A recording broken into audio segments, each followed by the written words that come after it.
आधुनिक भारत के इतिहास में बंगाल विभाजन की घटना सबसे इम्पोर्टेंट घटना है। ये बंगाल विभाजन से पूछे जाने वाले प्रश्न जितने भी हैं, ये जो भी पूछे गए हैं प्रीवियस ईयर क्वेश्चन में, तो सभी के बारे में एक एक करके हम देखेंगे। इसमें पूछा निम्नलिखित में से सबसे बाद में क्या हुआ।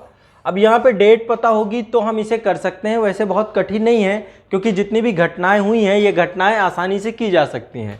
स्थायी बंदोबस्त आपको पता है 1793 कौन था, कौन लेकर के आया था परमानेंट सेटलमेंट। 3 तरीके की व्यवस्थाएं थी आपकी, जमींदारी, महलवाड़ी, रैयतवाड़ी व्यवस्था। तो लॉर्ड कॉर्नवालिस के द्वारा 1793 में स्थायी बंदोबस्त प्रारंभ की गई थी, ये प्रणाली स्टार्ट की गई थी। इसके बाद आपको पता है एक पर्सन आया था लॉर्ड वेलेस्ली। लॉर्ड वेलेस्ली के द्वारा 1798 में लॉर्ड वेलेस्ली जब भारत आया तो उसके द्वारा क्या किया गया, सहायक संधि प्रणाली लेकर के आई गई, ठीक है। और ये लॉर्ड डलहौजी की नीति थी। लॉर्ड डलहौजी भारत कब आया था, 1848 से लेकर के 1856 तक में लॉर्ड डलहौजी था भारत में।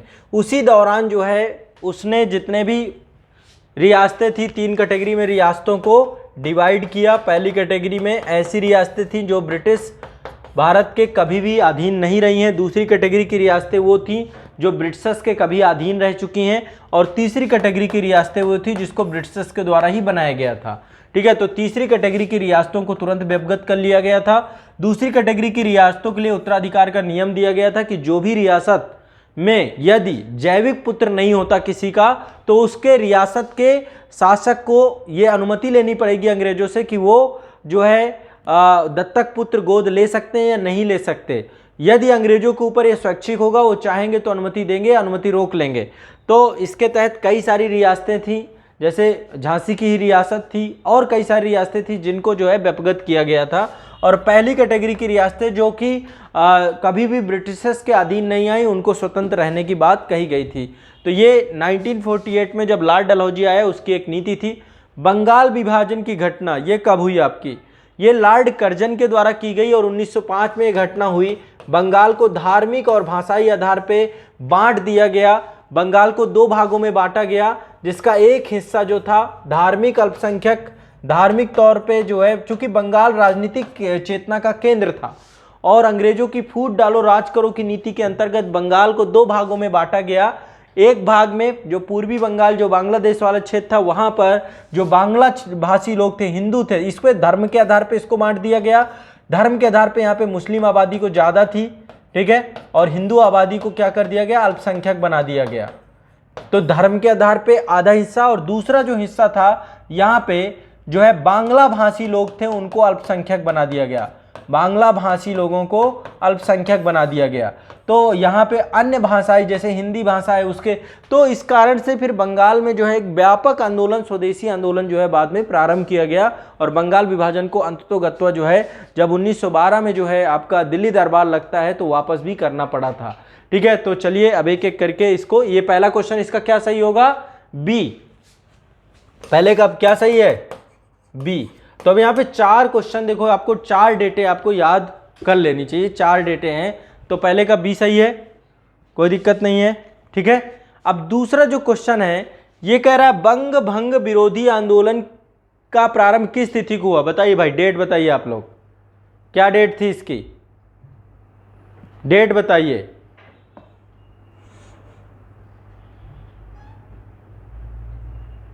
डेट बताइए सभी लोग, जितने लोग भी ऑनलाइन वाले हैं। इसका क्या सही होगा, दूसरे का, हाँ 20 जुलाई 1905, ठीक है। आप इसके पाप 20 जुलाई 1905। यहाँ पे क्या लिखा हुआ है, बंग भंग विरोधी आंदोलन का प्रारंभ किस तिथि को किया गया।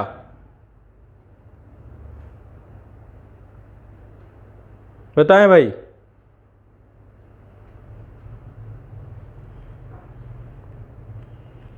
सोलह अक्टूबर वाले बहुत हैं। अब चलो 3 डेटें याद करो आज। पहली डेट याद करो 20 जुलाई 1905, ये वो दिन है जब अंग्रेजों के द्वारा ये निर्णय लिया गया, ब्रिटिश सरकार के द्वारा ये निर्णय लिया गया कि बंगाल का हम विभाजन कर देंगे, ये वो डेट है, ठीक है। दूसरी डेट है यहाँ पे 7 अगस्त 1905। 7 अगस्त की डेट कैसी डेट है, जिस दिन इस मतलब एक तरीके से इस ऐतिहासिक निर्णय के तौर पे एक बैठक हुई और कलकत्ता के टाउन हॉल में यह बैठक की गई और स्वदेशी आंदोलन की विधिवत घोषणा की गई। तो स्वदेशी आंदोलन जो प्रारंभ किया गया भारतीयों के द्वारा वो 7 अगस्त 1905 को पूछा गया। स्वदेशी आंदोलन को ही बंग भंग विरोधी आंदोलन भी कहते हैं। तो स्वदेशी आंदोलन कब प्रारंभ हुआ? बंगाल विभाजन की बात का जो निर्णय था वो था 20 जुलाई 1905 को। स्वदेशी आंदोलन कलकत्ता टाउन हॉल में प्रारंभ किया गया। एक ऐतिहासिक बैठक हुई और ऐतिहासिक बैठक में 7 अगस्त 1905 को भारत के विभिन्न क्षेत्रों में स्वदेशी आंदोलन प्रारंभ किया गया, जिसमें विदेशी वस्तुओं का बहिष्कार की बात की गई। और जो 16 अक्टूबर 1905 की डेट है, ये डेट किस चीज की है? बंगाल विभाजन प्रभावी हो जाने की डेट है। तो क्वेश्चन जब आप समझेंगे तो क्वेश्चन में है बंगाल विरोधी आंदोलन का प्रभाव किस तिथि को हुआ, तो क्या होगा इसका आंसर? बी सही हो जाएगा। 7 अगस्त 1905 को ही बंगाल विरोधी आंदोलन प्रारंभ हुए थे। 20 जुलाई को पहली बार जो है ये अंग्रेजों के द्वारा बंगाल विभाजन के निर्णय की घोषणा की गई और लागू हुआ 16 अक्टूबर 1905 से। अब देखो, हाँ घोषणा देखो फ्लैक्चुएट है, 20 जुलाई सही है डेट। अब तिथि का बुक्स वगैरह में है, कहीं पे गड़बड़ करते हैं, बट 20 जुलाई की सही है डेट। अगला है भारतीय स्वतंत्रता संग्राम के संदर्भ में 16 अक्टूबर 1905 को निम्नलिखित कारणों में से किसके लिए प्रसिद्ध है? सिंपल सा है इसका, ठीक है। 16 अक्टूबर 1905 को क्या हुआ था? बंगाल विभाजन। इसको बिल्कुल रट लो, याद कर लो। बंगाल विभाजन 16 अक्टूबर 1905 को प्रभावी हो चुका था, इस रूप में इसको देख सकते हैं। ये क्वेश्चन भी आसान है। बंग भंग के बाद कौन सा आंदोलन प्रारंभ हुआ? तो स्वदेशी आंदोलन प्रारंभ हुआ। 4 का बी सही है। ये डेट आपको याद है, बंगाल विभाजन की घोषणा। अब यहाँ पे शब्द आया है घोषणा, कि कब घोषणा की गई। अब यहाँ पे शब्द, यहाँ पे देखो इन्होंने कहा कि 19 जुलाई कहा जाता है। 19 जुलाई गलत है, ये क्वेश्चन दिया है बीपीएससी ने, ये गलत है। जबकि इसका सही आंसर क्या होगा? ये देखो इनके पास ई ऑप्शन है, बीपीएससी के पास। कहाँ सही है? इसकी डेट है 20 जुलाई और यहाँ पे ऑप्शन में 19 जुलाई है। वैसे बीपीएससी ने तो इसको 19 जुलाई ही दिया था इसका आंसर, सही बताएं, लेकिन इसकी जो डेट आपको बुक्स वगैरह में मिलेगी 20 जुलाई की मिलेगी। इसलिए आयोगों में कई जगह पे कॉन्फ्लिक्ट है। कई सारे लेखकों ने इस तिथि को 19 तारीख लिखा है, कई ने 20 तारीख लिखा है, लेकिन ज़्यादातर एनसीईआरटी वगैरह में आप देखेंगे तो एनसीईआरटी वगैरह में 20 जुलाई है। डिबेटफुल है और वास्तव में देखा जाए तो इसका सही आंसर ई है। लेकिन अब बुक्स को आप देखेंगे, एनसीईआरटी में 20 तारीख है, कुछ पुस्तकें देखोगे वहाँ पे 19 तारीख दिया हुआ है, तो ये कॉन्फ्लिक्ट की चीज़ है। जबकि आप देखो एक चीज़ समझिए, होता क्या है प्रीलिम्स में ये कहा जाता है कि सर्वश्रेष्ठ को चुनिए, समझ रहे हैं ना, लेकिन डेट सर्वश्रेष्ठ नहीं होती, डेट एक एग्जैक्ट चीज़ है, ठीक है। अब इसको लेकर के जो बहुत सारे राइटर हैं वही उन्हीं में ही मतभेद है, लेकिन इसका सही आंसर शुरुआत में इसका आंसर डिबेटफुल था, फिर संशोधित आंसर आया तो ए दे दिया। तो आयोग के ए बी देने से कोई मतलब नहीं होता, आयोग तो कुछ भी दे देता है। एग्जैक्ट जो इसकी डेट है, मैं डेट आपको बता रहा हूँ, 20 जुलाई 1905 है इसकी डेट, ठीक है। ये जो आप एनसीईआरटी में कहीं पर भी डेट देखेंगे, तो आपको कैसे करना है, 20 जुलाई आप सही लगाइए, और बीपीएससी का यदि आप पेपर देने जा रहे हैं तो आप 19 भी लगा देंगे, क्योंकि एक बार 19 सही दे चुका है 63वीं में। अब ये आपको एक बार रिस्क लेना पड़ेगा। एग्जैक्टली देखा जाए तो मेरे हिसाब से ई ऑप्शन में मैं जाऊंगा। हाँ बदल दे, जबकि आप डेट देखेंगे कहीं पर भी देखिए 20 जुलाई ही डेट आपको मिलेगी। बंगाल विभाजन के निर्णय की घोषणा 20 जुलाई 1905 को किया गया था, ठीक है। अभी चलो आपके सामने ही मैं एक बार इसको विकिपीडिया भी कर लेते हैं।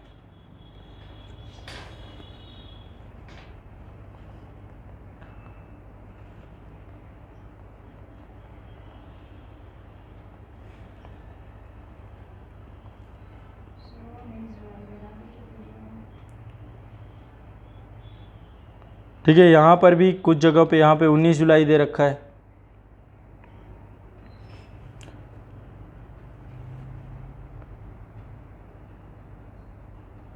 तो विकिपीडिया में भी देखो अभी कई जगह पे 19 जुलाई है। अब इसको लेकर के चलो डिबेट है, इसको लेकर के मैं एनसीईआरटी जो मेरे पास नोट्स हैं सारी चीज़ें मैं आपको उसमें दिखाऊंगा। सही आंसर जितना है अभी तक मैं जो है 20 जुलाई के साथ ही हूँ, और इसको लेकर के एक बार देख करके इसे कंफर्म कर लेंगे, क्योंकि आयोग ने पहली बार में इसका आंसर गलत दिया था, दूसरी बार में इसका आंसर सही दिया है। ठीक है, तो इसको एक बार फिर अपडेट करने वाली बात है, याद दिलाइएगा, इसको मैं आपको एक बार अपडेट करा दूंगा। अगला है 1905 को बंगाल विभाजन किस समय था, ये आपको बिल्कुल एग्जैक्ट, ठीक है, इस पर कुछ करना नहीं है। लॉर्ड कर्जन, देखो 3-4 गवर्नर जनरल ऐसे हुए हैं, लॉर्ड कर्जन बंगाल विभाजन नहीं करता, इसके अलावा मतलब ये थोड़ा सा सांप्रदायिक प्रवृत्ति का था, अन्यथा इसके द्वारा बहुत सारे काम किए गए हैं भारत के लिए, बहुत सारे काम किए गए। ठीक है, तो ये थोड़ा सा ध्यान देने लायक है। इसके बाद है बंगाल का विभाजन करने वाला गवर्नर जनरल कौन सा है, ये भी सही है, लॉर्ड कर्जन है। इसके बाद बंगाल के विभाजन के समय बंगाल का लेफ्टिनेंट गवर्नर कौन था, इसका क्या होगा, 8वें का बताइए, 8वें का पुलिस आयोग बनाया गया था, इसी पुलिस आयोग का अध्यक्ष भी था। फ्रेजर आयोग का नाम सुना होगा आप लोगों ने, है ना, सर एंड्रयूज फ्रेजर। फ्रेजर आयोग एक पुलिस आयोग के तौर पे भी था, इसी के टाइम में लॉर्ड कर्जन के टाइम पे एक पुलिस आयोग बनाया गया था, एक ही पुलिस आयोग बनाया गया है, वो है फ्रेजर के नाम पे। तो यही लेफ्टिनेंट गवर्नर भी था इस समय। और 1903 से लेकर 1908 तक, 1903 से लेकर 1908 तक जो है ये यहाँ पे बंगाल में क्या था, लेफ्टिनेंट गवर्नर के तौर पे था, एलजी के तौर पे था। अगला नेक्स्ट है, निम्नलिखित में से किसने बंगाल विभाजन 1905 के विरोध में हुए आंदोलन का नेतृत्व किया। देखो शुरुआत में तो कांग्रेस में उदारवादी ही सबसे ज़्यादा प्रायोरिटी में थे, तो उदारवादियों में सुरेंद्र नाथ बनर्जी का नाम बहुत इंपॉर्टेंट है। तो इसमें जो पूरा 1905 का बंगाल विभाजन था, इसका नेतृत्व सुरेंद्र नाथ बनर्जी के द्वारा किया गया था। ठीक है, तो इसका आंसर ए सही है, ये आपको ध्यान रखना है। दूसरा थोड़ा सा ये क्वेश्चन के बारे में आप बताइए, निम्नलिखित में से कौन स्वदेशी आंदोलन का आलोचक था एवं पूर्व तथा पश्चात के मध्य एक बेहतर संबंध का समर्थक था, नाम बताइए इसका, कौन थे ये।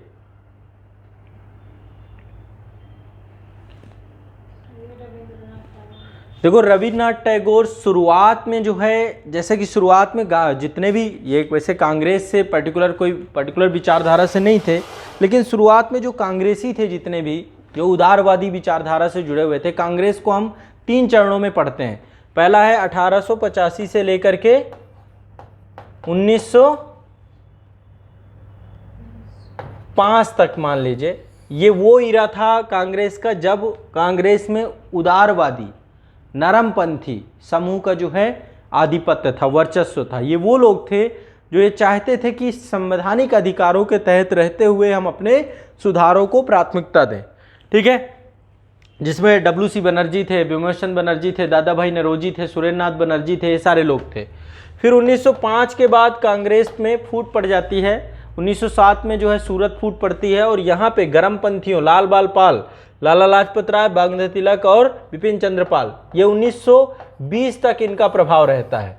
और 1920 के बाद कांग्रेस में जो है आ जाते हैं आपके गांधी जी का पदार्पण हो जाता है, और 1920 से लेकर देश की आज़ादी तक गांधीवादी इरा के तौर पे हम जानते हैं। तो कांग्रेस को हम 3 चरणों में बांट के पढ़ते हैं। तो आरंभिक तौर पे देखो रविन्द्रनाथ टैगोर का हृदय परिवर्तन हुआ जलियांवाला बाग हत्याकांड के बाद, उसके बाद उन्होंने नाइटहुड की उपाधि और ये सारी उपाधियाँ दे दी, है ना। उसी बीच में गीतांजलि के लिए उनको जो है नोबेल प्राइज़ भी मिला था, है ना, 1913 में शायद मेरे ख्याल से मिला था। तो शुरुआत में रविन्द्रनाथ टैगोर स्वदेशी आंदोलन के आलोचक थे, तथा वो पूर्व और पश्चिम सभ्यता के बीच एक समन्वय को लेकर के, कोऑर्डिनेशन को लेकर के समर्थक थे। ठीक है, तो इसका सही आंसर क्या होगा, रविन्द्रनाथ टैगोर। अगला है, बंगाल में ब्रिटेन की वस्तुओं के बहिष्कार का सुझाव सर्वप्रथम किसने दिया। किसने सबसे पहले मतलब ये कहा कि बंगाल में ब्रिटेन की जो वस्तुएं हैं जितनी भी हैं, इनको क्या कर देना चाहिए, हमें बहिष्कृत कर देना चाहिए। देखो एक पत्रिका छपती थी संजीवनी के संपादक थे कृष्ण कुमार मित्रा, के मित्रा के द्वारा ही अपनी पत्रिका में 13 जुलाई 1905 में एक अंक प्रकाशित किया गया, और उस अंक में उन्होंने कहा कि यदि बंगाल का विभाजन होता है अंग्रेजों के द्वारा, यदि बंगाल का विभाजन किया जाता है तो अंग्रेजी जितनी भी विदेशी वस्तुएं हैं सबका बहिष्कार कर देना चाहिए। तो इसका सही आंसर जो है आपका निकल के आएगा के मित्रा। ठीक है, तो ये आपके टोटल क्वेश्चन थे। ठीक है, अभी बहुत सारे हैं इसमें, काफ़ी सारे क्वेश्चंस हैं, आगे कुछ एरर्स आ गया इसमें, देखेंगे बाद में मैं करवा दूंगा आप लोगों को। तो ये आपके प्रीवियस ईयर क्वेश्चन में से एक